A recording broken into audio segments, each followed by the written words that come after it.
Hi, Jack Bergstrom.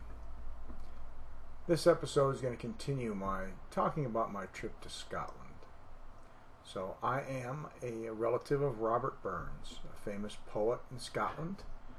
Robert, I made some notes here because I don't have those dates memorized. But see, Robert was born January 25th, 1759. Died July 21st, 1796. He was only 37 years old when he died. He was recently voted the best Scotsman ever, barely beating out William Wallace of Braveheart fame.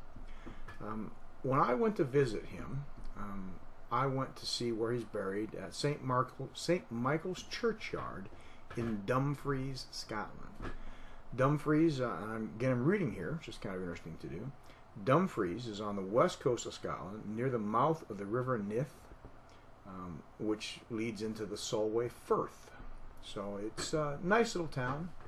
We got there early in the morning because I was more comfortable driving early in the day, and walked around this churchyard.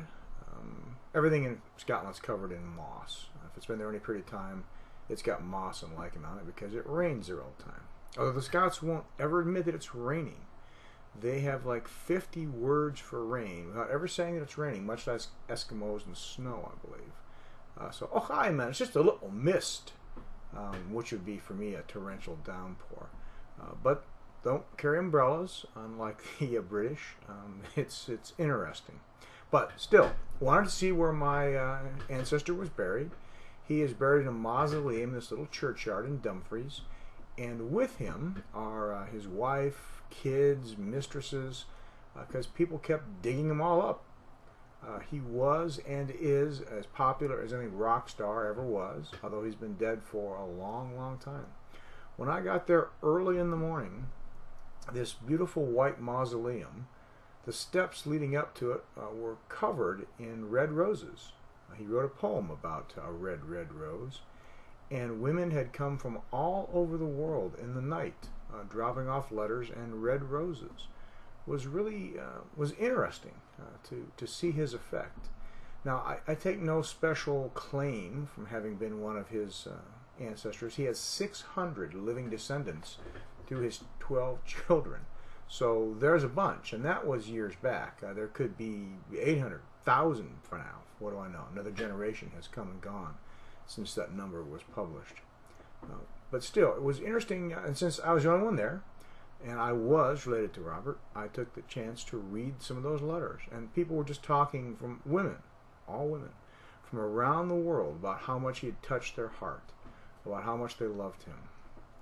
It was a surreal experience. It was one of the rare days when the sun was actually shining in Scotland, although I chose the driest month for my first trip there. And it was just interesting to see the kind of effect so many years after his death that this man had through his writing on people. I'm also an author, not published yet, but will be this year. And I hope I have even a fraction. I'll have the most impact that I can, most positive impact. But he set a pretty high standard on the kind of impact you can have for many years down the road. So that's part 2 of my trip to Scotland. I'll probably have one more episode, maybe 2, about this. Scotland was, my first trip there was a really interesting, fun, intriguing, life-altering, perspective-changing trip. And the Scottish people were, without a doubt, completely delightful to me, especially once they learned that I was half Scottish. Of course, I'm a little more than half now, but half Scottish.